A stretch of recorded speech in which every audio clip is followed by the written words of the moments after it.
Due to the themes of this podcast, listener discretion is advised. Lock your doors, close the blinds, change your passwords. This is Secrets and Spies.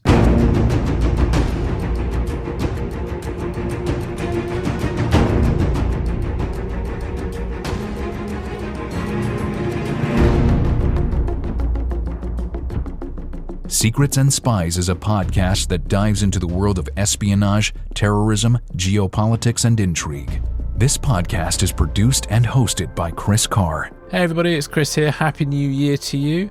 So today I'm joined by Sam Liechtenstein, and we're going to be taking a look at the RANE 2025 global forecast. Because I don't know about you, but I always sort of find January is the month where I'm trying to figure out what's going on in the year ahead. So Sam joins us today to break down the world by region, and we're going to take a look at kind of the important things to keep an eye out for in 2025. I hope you find this episode interesting. Take care. The opinions expressed by guests on Secrets and Spies do not necessarily represent those of the producers and sponsors of this podcast.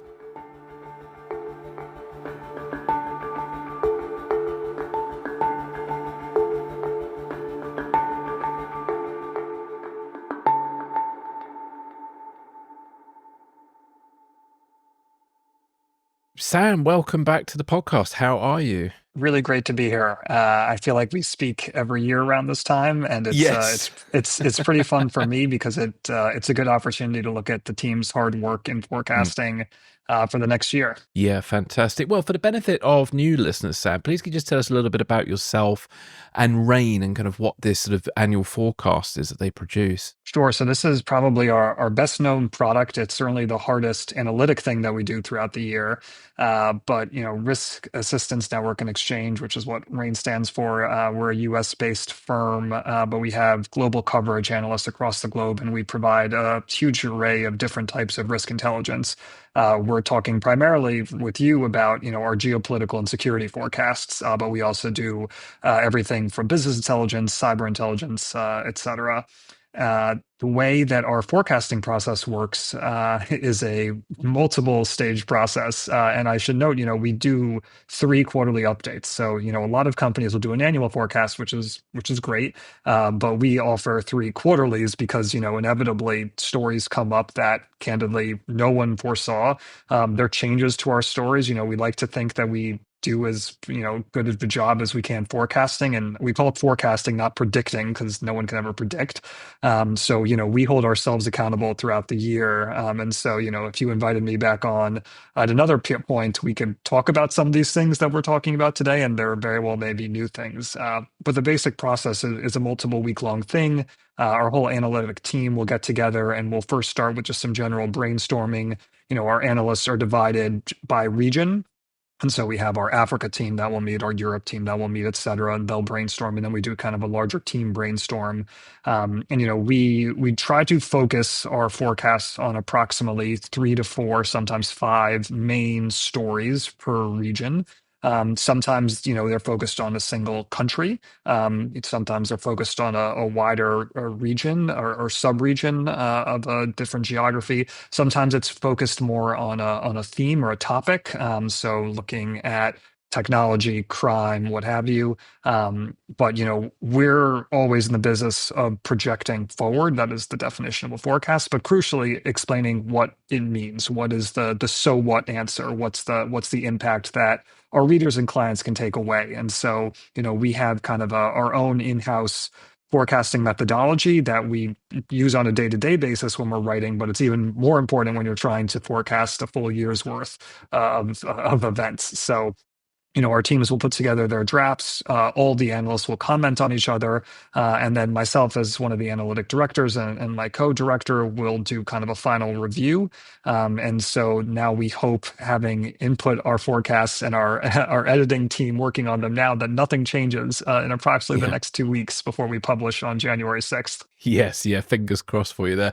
So before we discuss each region, can you give us a kind of overview of what the 2025 forecast believes lies ahead for this year? Because 2024, one of the big themes was elections, wasn't it? Yeah, you're right. 2024, and I'll be honest, we were certainly not the only company to point this out. We do like to think we were did some of the better coverage, but pretty much the entire globe realized that this was an unprecedented year for election. We had literally billions of people that went to the polls, so there was a very obvious theme. You had the European Parliament, the United States, India, some of the largest accumulations of people on the planet that were voting. This year, obviously, there are some notable elections. Actually, in your own neck of the woods in Europe, obviously, the German election will be very soon in the new year in February. But there's no kind of unifying theme around elections. That's very obvious in the way it was for the past year. Instead, perhaps, what I would offer and the way we're framing a lot of our coverage is around trade as a theme. And this is perhaps no surprise with our own incoming President Donald Trump making a variety of threats, promises, however you want to interpret them, regarding tariffs and other trade measures. And so, our way of thinking about 2025 is really shaped by the geopolitics of trade, and how the world's largest and most important economies, the United States, the European Union, China, et cetera, are going to be adjusting their trade policies, either lowering the frequency of interactions, changing the terms of them, redirecting geographically their trade, or in some other way, kind of just transforming the nature of their business ties. And we really see that as kind of a unifying theme. Obviously, there are a whole lot of other things going on, but if we were to put our framing on the globe, that's how we're looking at it. And are there, trade aside, are there any kind of global trends that we should expect to see in the year ahead? Yeah, I mean, putting aside the idea of trade and the global economy, which certainly brings a lot of things to the fore for us, one of the other things that we're really focusing on is global climate cooperation, and notably that it's going to weaken. Unfortunately, I don't have a good news story here. And, amid all of the discussion of trade and conflict, one of the things that certainly gets lost is the conversation about how we as a globe confront climate change. And the short answer here, and something that we truly feel like is a unifying theme for the globe, is that we see cooperation declining in 2025. You have the United States that under a Trump administration is going to reverse a huge amount of green policy into the Biden administration. You have a number of governments in Europe across the political spectrum, not just on the right side, but also on the left, that are rolling back, weakening, or in some other ways changing their climate policies. And so, when you're looking at also the pressure that will put on other countries like India and China as major emitters, if established Western economies are not being aggressive, there's no hope of pressuring these large emitters to do the same. And I would also flag the country's nationally determined contributions, these NDCs, which are basically a fancy way of saying the individual plans that countries have made under the Paris Agreement. Their updated ones are due by February.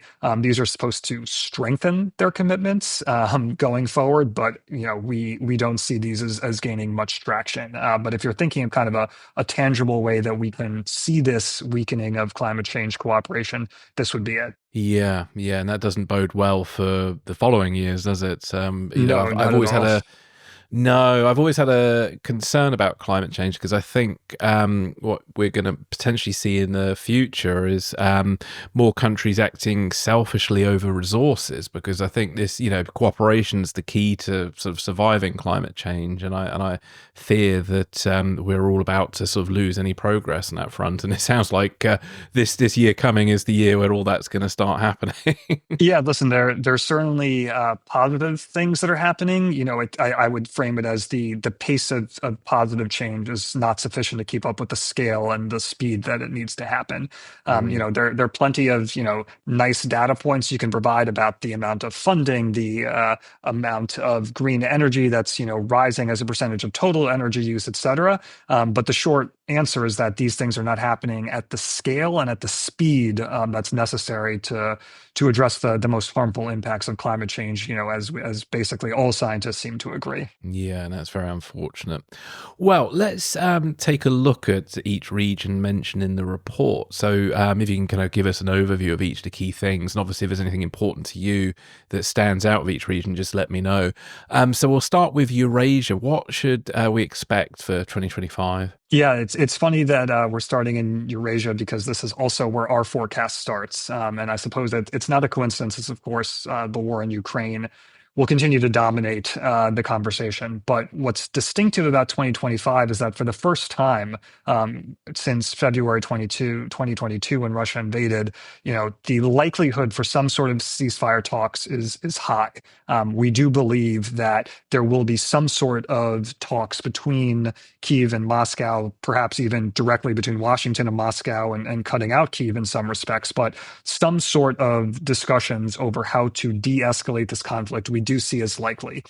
The problem that, from our perspective, is reaching that deal will involve a lot of stumbling blocks. And even if there is some sort of de-escalation in fighting, whether it's an actual ceasefire, whether it's restrictions on fighting just in one area of the country, or some other deal that kind of brings fighting at least to a lower level, even if you were to get that, the likelihood of a larger peace deal is still going to be elusive. Fundamentally, the perspectives from Ukraine and Russia are two diametrically opposed in terms of what they're demanding for a sustainable peace deal. So, our message is, there is a hope, and significantly more so than we've seen in 2022, 2023, or 2024, that some sort of ceasefire talks are going to happen. But we should not mistake that with there being a sustainable peace agreement that ends the fighting in a significant and long-lasting way. That, of course, has a huge amount of repercussions outside of Ukraine. Obviously, this horrific conflict will still persist in some capacity, even if perhaps at a slightly less intensity, if you do get some sort of a ceasefire deal. But of course, this conflict has transformed geopolitics in terms of pushing Russia farther into the hands of China, Iran, North Korea, and others, in terms of now that you're going to start to see a transatlantic split between the United States under a Trump administration that has made very clear that it does not want to be involved in Ukraine in the same way that the Biden administration has been, seeing that split with Europe. So the implications of how this war changes are going to be profound. I would caution, despite Trump's rhetoric, we should never assume that he is simply just going to pull out force U.S. support, militarily, financially, automatically. There for all the kind of the bluster, Trump is not one that likes to be seen as kind of proverbially cutting and running. There's going to be a lot of pressure on him from people in his own administration and people that he does respect to still provide some level of support for Ukraine. And I say this because for all of the what can at times be almost hyperbolic discussions about whether Trump is some sort of Russian pawn, he doesn't like to be humiliated, and American strength is a big deal to him. And he fundamentally is a deal maker. He sees himself as a big pragmatist. He's very transactional in his foreign policy. And, I don't say that offering a judgment on it. That's just our interpretation of how he conducts foreign policy. So this is all to say that, yes, we expect U.S. support for Ukraine to be lower, but if tensions with Russia stay high and Putin is, Trump sees Putin as continuing to go against his desires to de-escalate, we should not expect that, the United States is just going to remove all support for Kyiv and, completely back out. So this conflict is going to persist, and the tensions between the United States and Russia, even if perhaps slightly at a lower level, are still going to be there. And the friction over Russian coordination with China, which is, of course, a huge Trump priority, means that there's going to be massive bilateral tension between Moscow and Washington, even if there is a de-escalation in Ukraine. Thank you very much for that. Yeah, I mean, I do hope, that there is some sort of positive outcome for Ukraine. And it's been encouraging to see that Trump has been in talks with Zelensky just recently in France with the reopening of Notre Dame Cathedral and everything. So Yeah, fingers crossed for Ukraine, and for American sort of leadership on that issue. Is there anything else for Eurasia you'd like to add, or should we move on to Europe? Yeah, I'll just briefly mention that believe it or not, there are a number of other important countries in this Mm. region Yes. geopolitically, and I would just briefly flag, and these countries unfortunately just don't get the attention as Ukraine does because there's not an active, horrific conflict going on. But particularly Georgia and Moldova are going to be two additional countries to watch in 2025. In Moldova, you had a very contentious presidential election at the end of 2024 that brought back to power a pro-Western leader. This is a big deal because there are parliamentary elections that will be happening early in 2025. There's a massive pro-Russian movement in the country. The Kremlin has been up to all sorts of dirty tricks there. And so you might end up in a situation where there is a pro-Western president in a parliament that is pro-Russian, so to speak. And even That'll be if that interesting. doesn't, even if that's not the case, expect a lot of pre-election dirty tricks from the Kremlin, a place to watch. And then, kind of where we've already seen this story play out is Georgia, where only a few years ago everyone believed Georgia was on a clear path to Western integration. Over the past year, and as we continue to see, even as we're filming this, a pro-Western protest movement is claiming all sorts of irregularities in recent Georgian elections. You have another situation where there's now a pro-Russian prime minister who really has the power, and a pro-Russian parliament, but a pro-Western president who's being forced to step down. And Georgia's only recently kind of reversed their beliefs about integrating with the European Union, et cetera. So this is going to be another country to watch, and it's another place where this kind of battle proverbially between East and West is going to play out in 2025. So, what lies ahead for Europe? Because obviously, we've got the big election in Germany coming up is it February, isn't it? Yeah, I believe it's set for February 23rd at the moment. Mm. Yeah, so I mean, we can start with Germany. This has been a real tragedy for Europe because the two real engines of the European Union are France and Germany, and both are and will for the foreseeable future into 2025 be mired in some sort of basically domestic political dysfunction, which leaves a huge gap at the supranational EU level. Germany is in a comparatively better position, I would say, because you've had this coalition government throughout all of 2024 that just continued to lose popularity. And at least with this election now, you have the opportunity to reset and get more stability. So there will be a prolonged period still of uncertainty. Even after the election is over, it will probably take some time to form a coalition government. But there is an opportunity here to get a government that's more capable of implementing policy. It's probably, and I say probably, we're still 2 months away, so we can only divine so much from polls and other expectations. But it's probably going to be a coalition led by the center-right Christian Democratic Union, alongside another, one or two junior partners. We're looking at probably the center-left Social Democrats, maybe the Greens, maybe the Free Democrats. Um, in general, the smaller the coalition, i.e., the fewer parties, the more stable it will be. One of the problems with the current coalition of three parties is on many issues, they have quite divergent interests. So if you get a coalition that's led by the CDU with, say, one party, will be even better for stability. Two parties, perhaps a little more challenging, but either way, it will likely still at least have a greater capability to do things like approve a budget, really inject some dynamism and some investment to help Germany's economy, which has really been struggling. One of the big things we're looking at is whether or not they're going to reform what's commonly known as the debt brake, which is this very contentious constitutional borrowing limit that really limits the fiscal space to do a whole lot of things. This was something that was implemented a number of years ago under Chancellor Angela Merkel, which at the time was seen as fiscal prudence, and has now really come to be seen as really harming Germany's economy. But the outlook for Germany there is positive in the sense that a new government after a fresh election with a new mandate should be able to begin to kind of dig the country out of a bit of a hole that it's fallen itself into. Um, France, as I alluded to, is in a comparatively worse position, unfortunately. Right now we just had the appointment of yet another prime minister, and in this kind of continuing cycle of political dysfunction, and unfortunately, this crisis is going to continue well into 2025. Basically, to make a long story short, President Emmanuel Macron called these elections, took a big gamble last year, or excuse me, well, this year, it will be last year when we're in Mm. Yeah. 2025, and that gamble spectacularly failed. He basically ended up with a parliament that was even more divided, and so now you have center, right, and left parties that all claim various, reasons why they should lead the government, and no one can really agree on basically anything.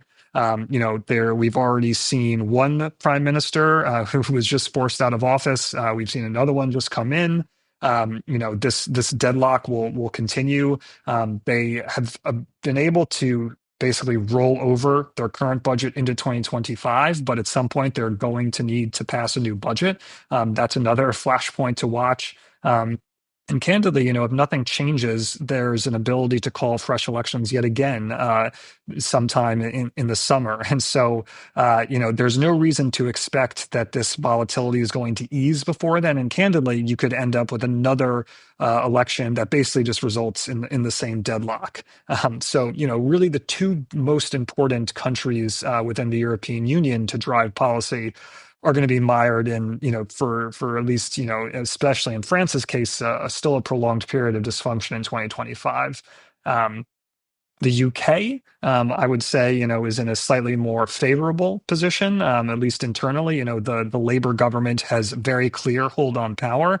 That being said, I certainly don't need to tell you, but even just, after a few days or weeks, now months in power, there's been much more significant pushback against the Labour government, both through some unforced errors, and then some, that maybe they really not their fault, but they're still being blamed. And the UK is going to basically try to strike a middle ground as it has done for a long period of time, balancing between the United States and the European Union. So on the one hand is going to try not to lean too hard towards a Trump administration where, they're a Labour government, and Trump are certainly not going to see eye to eye on a lot of things. But, naturally, free market British economy generally aligns more with the United States in many respects. Obviously, on foreign policy, they're largely in lockstep. But at the same time, the UK's most important trading partners are in the European Union. And so when you're looking at, the just economic drivers for that continuing relationship, you will almost certainly have to see, some balancing also towards the EU. A couple of things to look at. We're following various ways in which Labour could try to kind of deepen the relationship with the EU, particularly on defense and security. Trade is going to be harder because there's still honestly just a lot of bitterness over the fallout from Brexit, and there's still a lot of things that the two sides don't necessarily see eye to eye on. But defense and security is one area where definitely we could see a lot more integration. Obviously, there's a lot of overlap among NATO members. But just generally, Europe is, of course, coming to realize that, especially under a Trump administration that says Europe, you need to do more, that they in fact need to do more on their own, and so there are more points of convergence there. Yeah, yeah. Oh, that's good. Is there anything else for Europe you'd like to add, or should we move on to Asia Pacific? I would flag just two brief kind of more Mm, tactical security things. mm. What's really dominated, honestly, European security over 2024 is Russia's sabotage campaign. And we've Yes. seen that grow progressively more risk tolerant over the course of 2024. And, we should not expect this to meaningfully slow down in 2025. There may be some reasons, for instance, that there is some sort of de-escalation in Ukraine for there to at least not be a further acceleration. But, the disputes between Russia and Europe seem to be only intensifying. So we, expect this to also play a role in 2025. And another more tactical thing, but Europe is of course also just by virtue of its geography going to be exposed to a higher threat of Islamist terrorism in 2025. It already faced one in 2024 with the fallout of Israel's invasion of Gaza that was sustained with, of course, threats coming from the invasion of Lebanon, et cetera. But as we're looking now at 2025, the same drivers for this threat are there. And obviously, we're all very concerned in watching how Syria plays out, and if it becomes, another stronghold for the Islamic State to really plot external operations. But candidly, even if that's not the case, there have been so many disrupted terrorist plots across Europe this past year, which on the one hand is a good news story. Security services are mostly having success. We've had, thankfully, very few successful attacks. The bad news story is, of course, there are so many of these plots, and basically, you don't go a week without some security service warning that they're becoming overstretched. The threat environment is worse than ever. The proverbial, red flashing light is going off. Indeed. And in fact, even the threshold of what is a terrorist act is much easier these days. You can just drive a car into a crowd of people. With 3D printing of firearms has become an issue that's flagged up after that shooting in the States and things. There's all sorts of things that can happen now that are very kind of low grade and require very little skill. Yeah, absolutely. I mean, we always talk about the distinction between a more sophisticated directed terrorist attack from abroad, where you have a group, say it's Islamic State, one of its provinces that, is deploying operatives, training them, providing them with weapons, sketching out a coordinated plan, your Paris 2015 scenario, which thankfully, we have far fewer of those, thanks in part to Islamic State being significantly degraded over time and vastly improved counterterrorism capabilities in Europe. But then on the other hand, you have a proverbial more likely but perhaps less intense threat, where, as you said, some individual can just go out with a knife and, stab people. He thankfully is hopefully not able to cause significant carnage. But, honestly, if you're in a dense crowd, you have a vehicle, you have a firearm, the scope for damage can still be quite high. Yeah, indeed. And no, worrying on that front. Well, let's move over to, well, actually, let's look at the Middle East and North Africa. Let's go there first, and then so what do we think's in store for the Middle East and North Africa? Yeah, I mean, this is probably the other most dynamic region, after Eurasia, just because obviously we have our ongoing wars in the Middle East, on multiple fronts.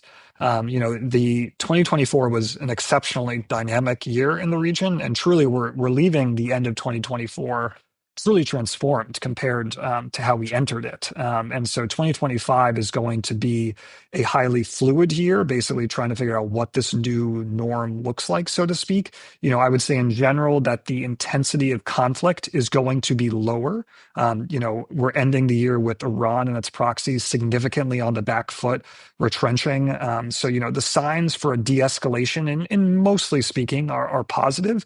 But the amount of flashpoints that remain are remarkable. And so you could easily see a reflaring of conflict. So, on Iran, as I just alluded to, we've seen just setback after setback over the course of 2024. They have lost their chief proxy, Hezbollah, which has been significantly hammered by Israel. We have a ceasefire in place that is a temporary deal that's going to come up for renewal or potentially not in January. But that's one flashpoint to monitor. And obviously, Iran has just lost its major client in Syria with the fall of Bashar al-Assad's regime. So you have a lot of incentives for Tehran to be retrenching, focusing at home, trying to engage in some sort of talks with the incoming Trump administration. Trump has pledged very clearly a maximum pressure 2.0 campaign on Iran, but let's not forget, Trump is the deal maker. He would like an ultimate deal. The problem is that we do not foresee that as likely. It's something to bear in mind, and Iran will certainly hope it can engage in some sort of negotiation, but fundamentally, we don't see the two sides able to come to an agreement that's workable for both of them. So, as we see this, maximum pressure 2.0 campaign plays out, the logical response from Iran's perspective, having lost its major regional strategy, which is to use all of these proxies, the most likely outcome is that it basically falls back on a nuclear weapons push. We don't see, a conflict in 2025 as at all likely, just to be clear. We don't see it kind of breaking out and just racing for a bomb. That's not, our forecast. But we do see from Iran's perspective that if this outreach to the United States does not work, if it's now dealing with all of its proxies having either fallen from power or been significantly degraded, from its perspective, the most logical thing to do in order to establish deterrence is to refocus on its nuclear program. And so that's one thing that we see in 2025 that's going to really play out, honestly, in future years. There are still some lower likelihood scenarios that would be much higher impact, where you have Israel that's now significantly emboldened, for instance, after a year, 2024, where it's, beating back basically all of its enemies. You have a Trump administration that's going to be even more supportive of this aggressive Israeli action than the Biden administration was. Again, not saying that an Israeli strike on Iran's nuclear program is likely, but we have seen Israel now strike Iran twice. And so that taboo has been broken. So now there's, it has become more likely, at least, than it was in prior years. And obviously, if that were the case, we're in a regional war scenario, and all bets are off. Yeah, indeed. Any thoughts on obviously the new government in Syria and how that may play out? Yeah, I mean, this is obviously a question that will not surprise you. A lot of clients have been asking us at the moment. I think candidly, anyone who has a very clear forecast for Syria probably doesn't know what they're talking about, because I think you have to be realistic that this is so uncertain at the moment. The best we can do is basically think about different scenarios. It's really hard to make an extremely clear forecast. This is our basic, forecast is that, you consider where the power centers are. Obviously, HTS, Hayat al-Sham, being the most important armed group in the country, but one of many. You consider the main external powers, in this case would be Turkey. And so, when you look at those different, players, and bear in mind, obviously, there are many others, from other armed groups to, of course, the United States, Israel, et cetera, you can kind of start to divine a bit of a forecast. So, in general terms, we basically expect Syria is going to be on basically quite a volatile and unsteady transition period over the year. You're going to have different armed groups within the country that are basically going to all be vying for power, and you're going to have different external actors that are doing the same.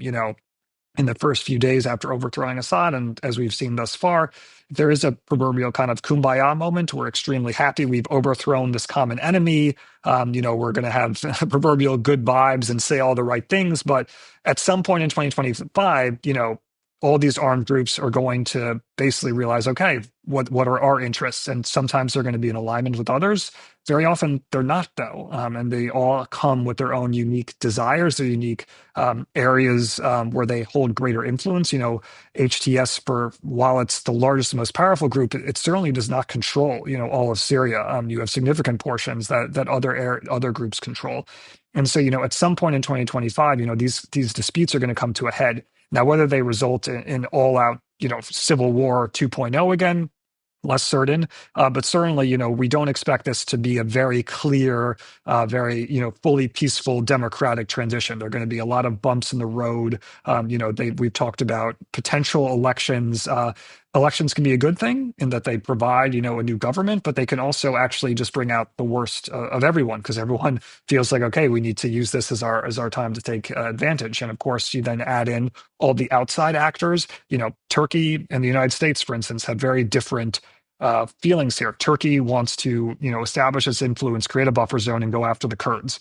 The United States has historically been the biggest backer of the Kurds. These are going to be flashpoints that need to be dealt with. And so, expect a very rocky 2025 for Syria. Yeah, it's a shame, but not unexpected, sadly. Is there anything else for the Middle East or North Africa you would like to mention before we move on? I would just briefly say that, we do still have to think about Gaza and the West Bank. There may be, again, just as there has been with Hezbollah, some sort of a deal in Gaza. But even if there is, Israel's military is going to reoccupy. You will certainly see some settlers that try to take territory. And in the West Bank, we're expecting Israel to expand its annexations. And so, all the grievances between Israelis and Palestinians, even if you see this, again, big decrease in fighting, they're still going to be there. And it's going to create a lot of diplomatic challenges for Israel. It's going to introduce a lot of frictions within its own communities. And so just on a Israel domestic front, a few things to watch there. And I suppose we'll have more then protests in the West in regards to their actions as well. So that'd be, Yeah, yeah. and also domestically within Israel, this government is still incredibly divisive, and regardless of what Netanyahu's administration is doing regarding Gaza and the West Bank, they're still looking at judicial reforms. They're still looking at all these other reforms that are incredibly contentious. So, it seems like so long ago that was the major story in Israel, but these things are still out there, and they still stoke a huge amount of grievances across the spectrum of politics. Let's take a quick break and we'll be right back.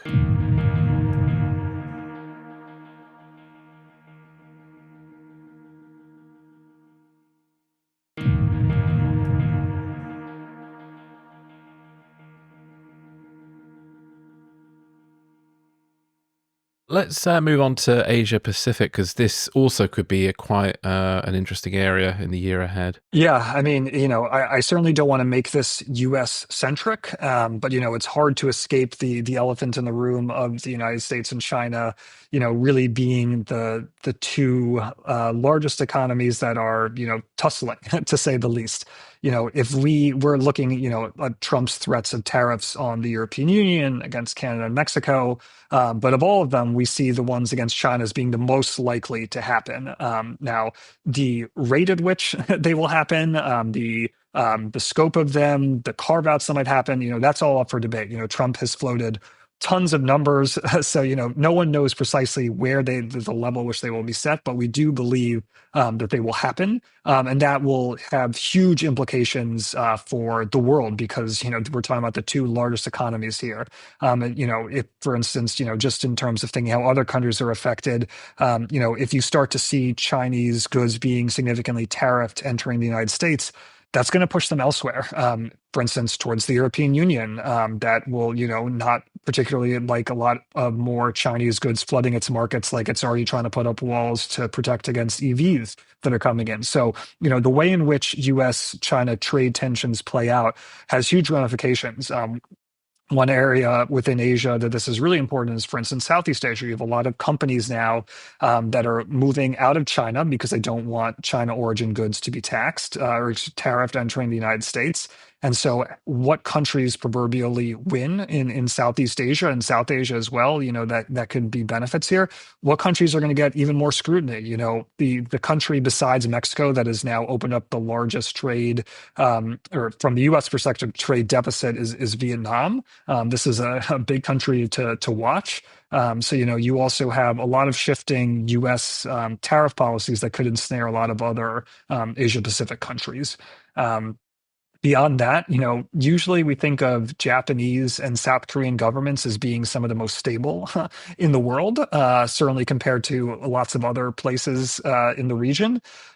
Entering 2025, there's actually a huge amount of uncertainty. I certainly don't mean to suggest that we're entering any sort of like massive civil conflict in either of these countries, but we've now had major fragility, to say the least, in Japan and in South Korea.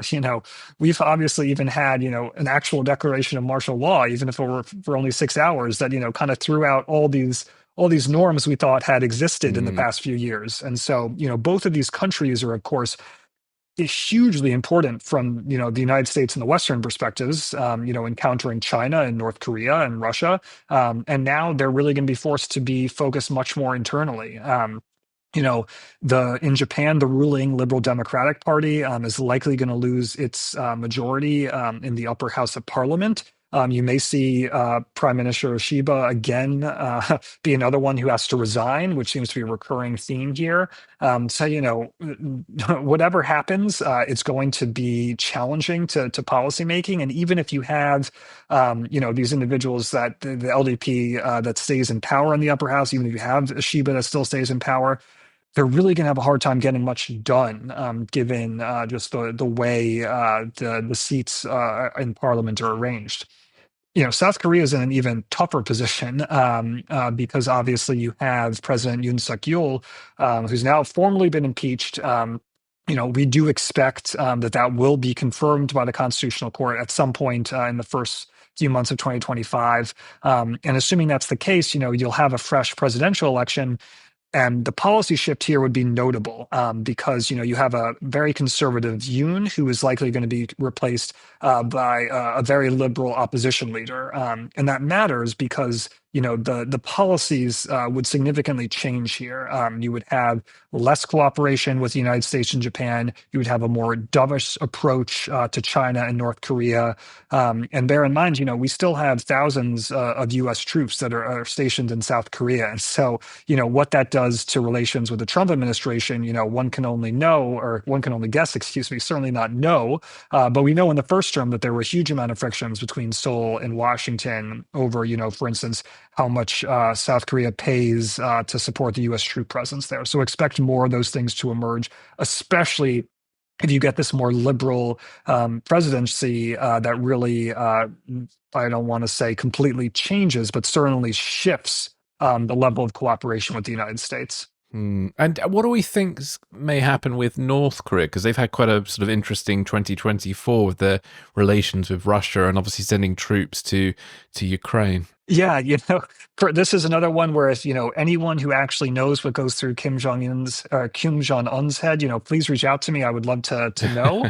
So I do think anyone that can say with certainty is probably deluding him or herself. But we tend to get hyperbolic about the North, and read into a lot of symbolism and kind of ascribe almost like a character villain and like a cartoon to this regime. But there's a lot of pragmatism here in what they're trying to do. I do think one notable thing about the fallout from South Korea is that the Yoon administration was extremely hawkish on North Korea, and the two sides over the course of 2024, just sniped and sniped and sniped, removed a lot of confidence building measures, doubled down on threats of military aggression. And so if you do get a more dovish leader in South Korea, that does lower the risk of what otherwise could easily turn into a border incident. North Korea certainly has no interest or capability at the moment in, just invading the South. But they are really trying to improve and test all of their military equipment. Sending troops, for instance, to fight in Ukraine is a tangible way to get combat experience, test out things, and also, of course, to get significant cooperation from Russia on things like, it seems to be improvements to, rocket, missile, satellite technology, all things that really improve those capabilities. And, I would just note, a lot of times you read Western press about, North Korea symbolically firing this thing. And sure, there's, symbolism to certain actions that it does, but a lot of these are for very tangible reasons. It's looking to test this capability, wants to understand, the progress it's making on these things. And so we should expect more of that type of activity in 2025, especially because we do believe that, while the terms of this North Korean pact with Russia are not precisely clear, that Russia is transferring technology and know-how to support the North Koreans in, improving a lot of these things. What's very interesting of this dynamic is this is really interfering in what China sees as its backyard. China has historically seen itself as the one that really has the most sway over Pyongyang. And the more that Moscow and Pyongyang draw closer, that's an irritant in the relationship between Russia and China, which is also, of course, growing. And so how these two giants kind of battle for influence in North Korea is also something to watch in 2025, and whether that at all has any impact on what they consider to be their budding relationship that has no limits, so to speak. Is there a likelihood with China looking to retake Taiwan in the year ahead? This is a question that we get. If I had to rank the client inquiries that we get, China-Taiwan scenarios might be at the top. It's certainly in the top 5, and so we do give a lot of thought to this.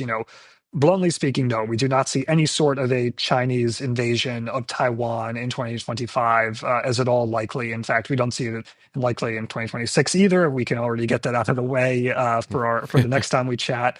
But it's been very clear with these series of military exercises that China has done over the past few years that it is practicing for different contingencies. Again, this is something that Western press tends to talk about. All these symbolic drills, intimidate Taiwan, and sure, part of it is that. but it's also literally testing different contingencies. It's been very clearly practicing how to blockade Taiwan, how to maybe take its outlying islands. Bear in mind, there are islands that are not the main Taiwanese island that are far closer to the mainland coast. So, it is practicing these things. It's testing Taiwanese air defenses. How long does it take fighter jets to respond? Where does it maybe not have, maritime surveillance that it can move ships into? So there's a very clear strategic logic here. And so, our concern is not so much, or not at all, that there's an invasion, but rather that there are all of these proverbial short of war scenarios, things that China could do to coerce Taiwan, that stop far short of, firing a bullet, so to speak, but nonetheless would be, highly concerning. And so, for instance, looking at some of those outlying islands, as just one example, and of course, there's a huge amount of kind of asymmetric things it can do, for instance, in cyberspace, that can coerce Taiwan. But in terms of an actual invasion, no, we don't see that as in the Mm. cards. Yeah. Well, yeah. What lies ahead for South Asia? Yeah, this is. I feel like I want to talk more about India because I do feel like it's the true elephant in the room of this massive power that just disproportionately doesn't get the attention that it deserves. And the Indian government is really going to be, I think, in a position where it's kind of managing ties with the United States. It's going to be focusing on boosting domestic manufacturing at home, and then trying to perhaps make some concessions to the U.S. to avoid a trade war. Um, it is very concerned about that, as many other countries are. India has a trade surplus with the United States. It's obviously a massive economy, and that increases the risk of the Trump administration imposing some sort of tariffs on Indian goods. So that's the first priority in terms of the incoming administration will be to, perhaps increase purchases of more U.S. goods, try to align more with certain U.S. policies.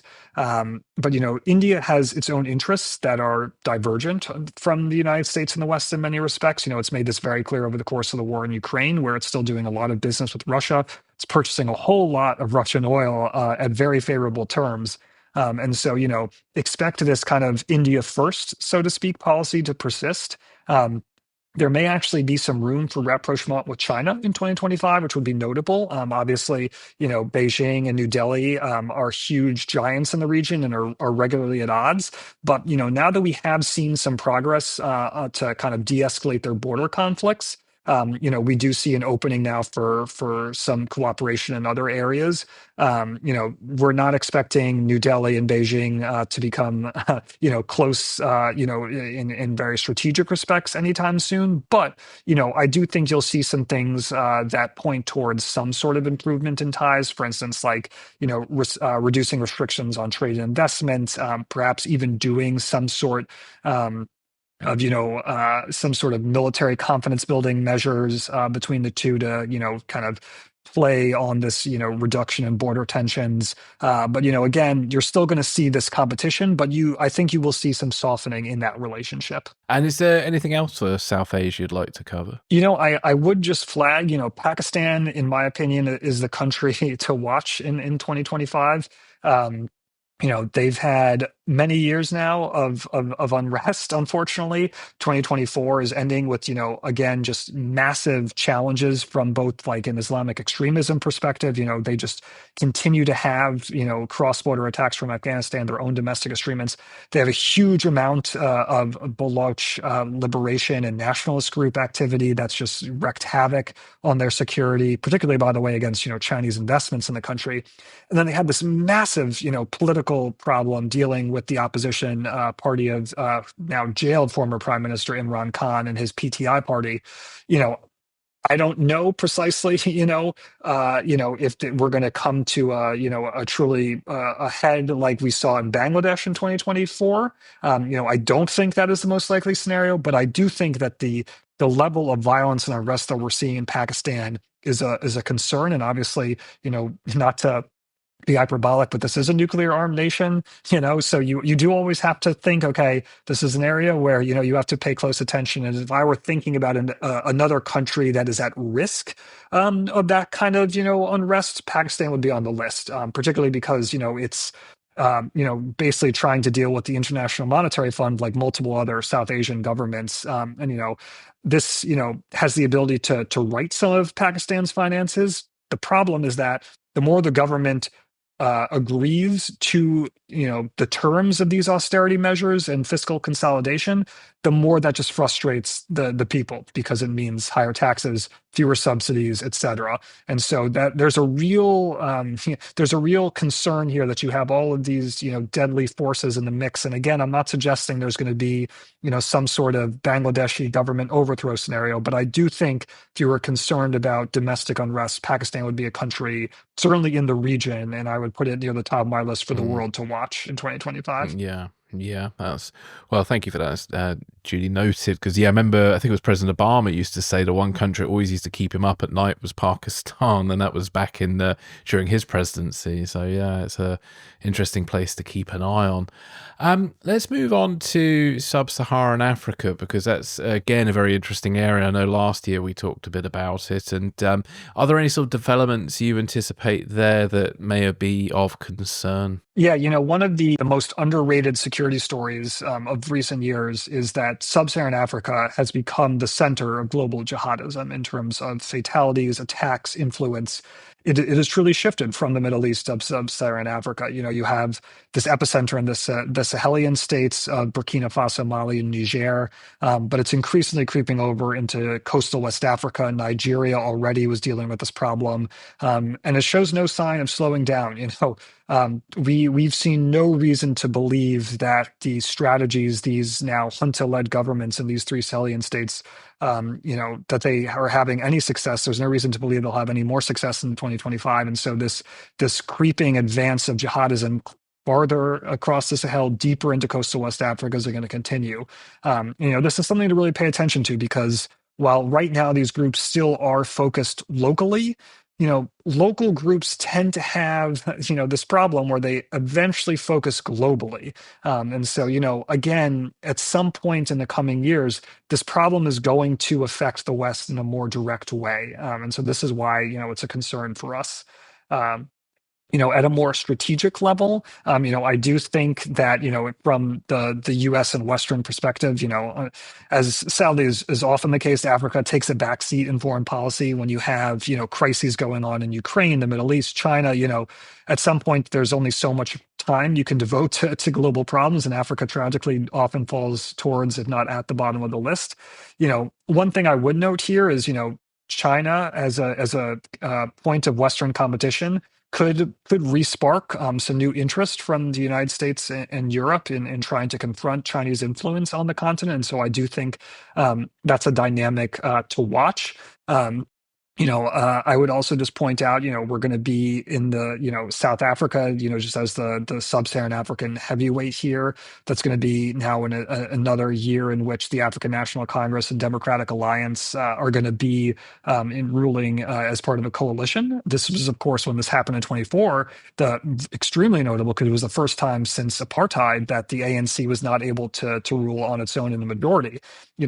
Candidly, a lot of analysts, and to some extent some of us, myself included, thought that the ANC and the DA would have an even rockier relationship than they have thus far. They've actually done quite well governing together, but there is a honeymoon period, and that period will presumably be ending, at some point in 2025. So.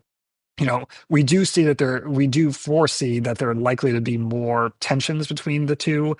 But, they have done pretty well thus far. So, some sort of massive split does not seem likely. We don't see a collapse as the likely scenario in 2025, but we do see some greater frictions. And this really matters because South Africa has a whole lot of challenges to confront in its economy, in its security, in its energy sector. And, I would just flag, one thing to keep in the background is former President Jacob Zuma is going to be on trial in one of his many cases, this one over corruption.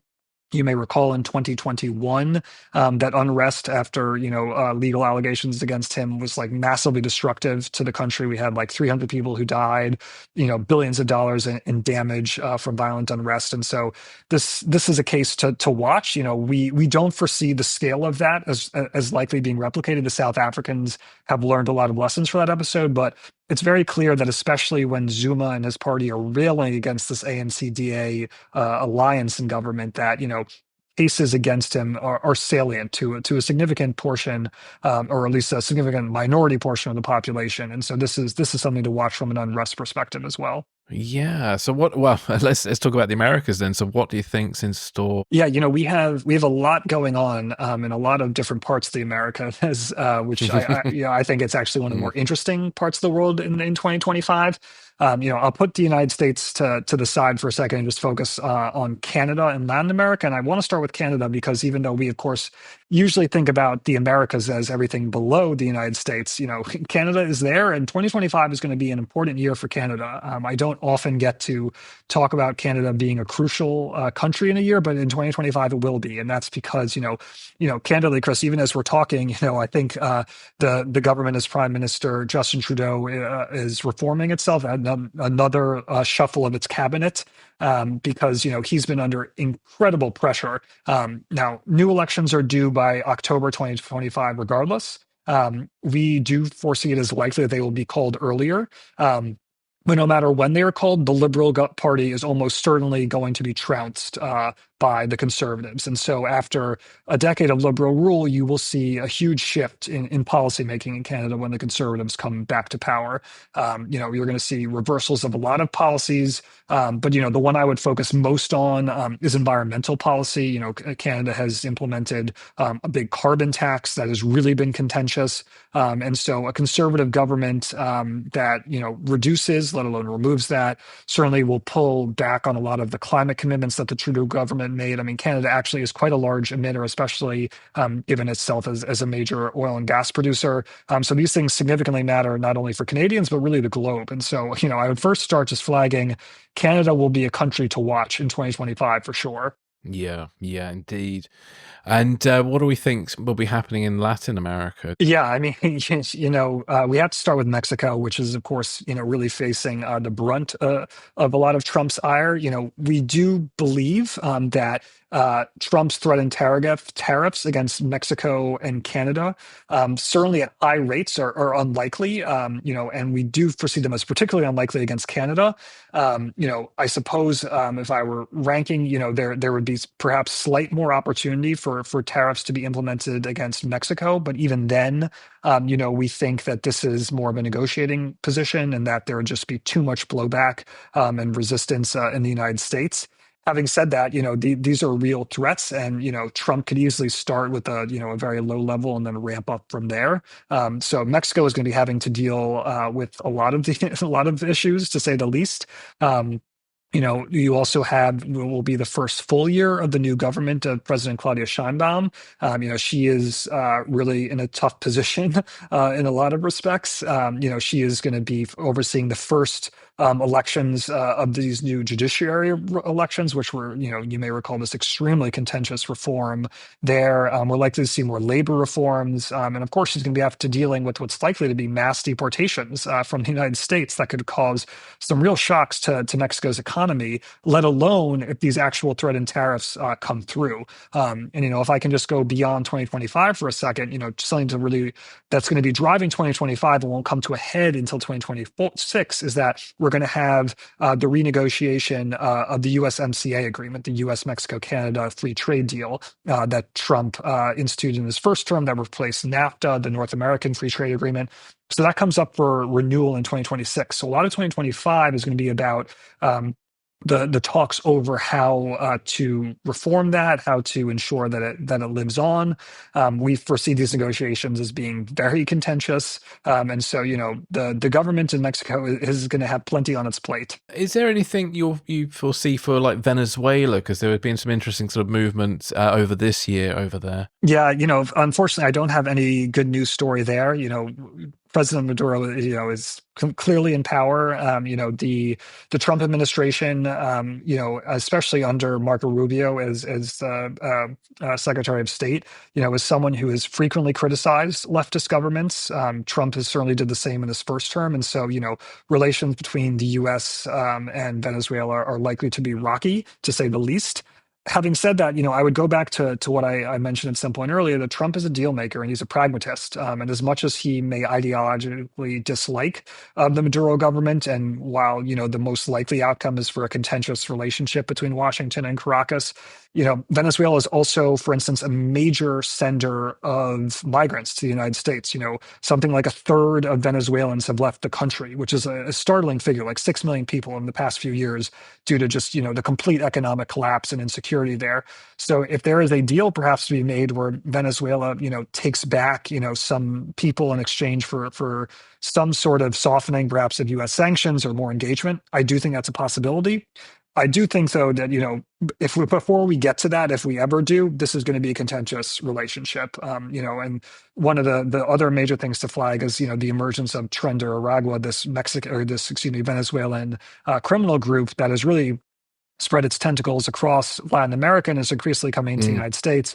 This is something that Trump has loudly criticized. And so, expect that to also be a major point of contention. Yeah.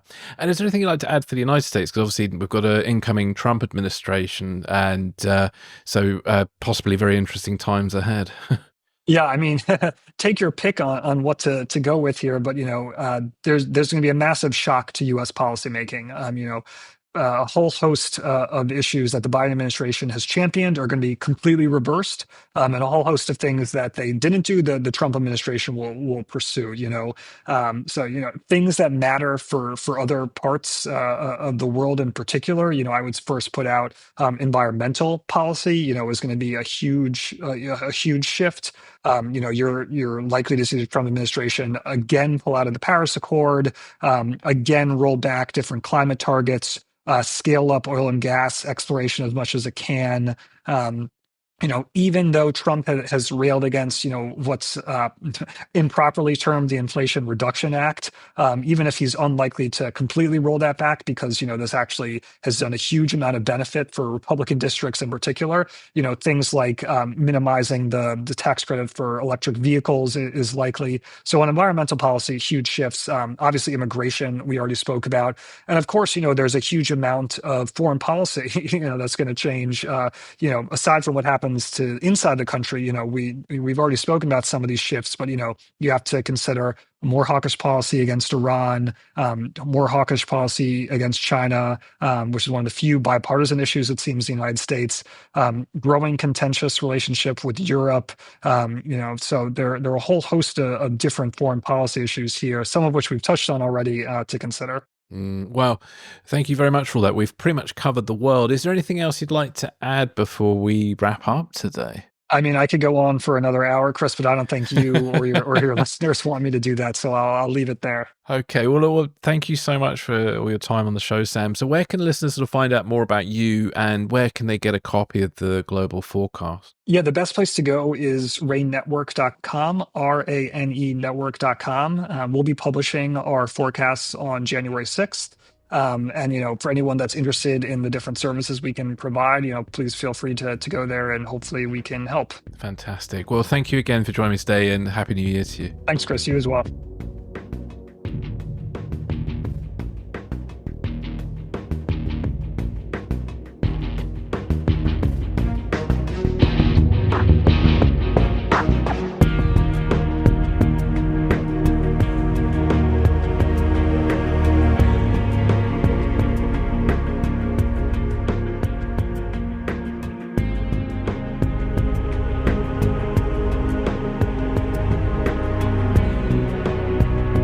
Thanks for listening. This is Secrets and Spies.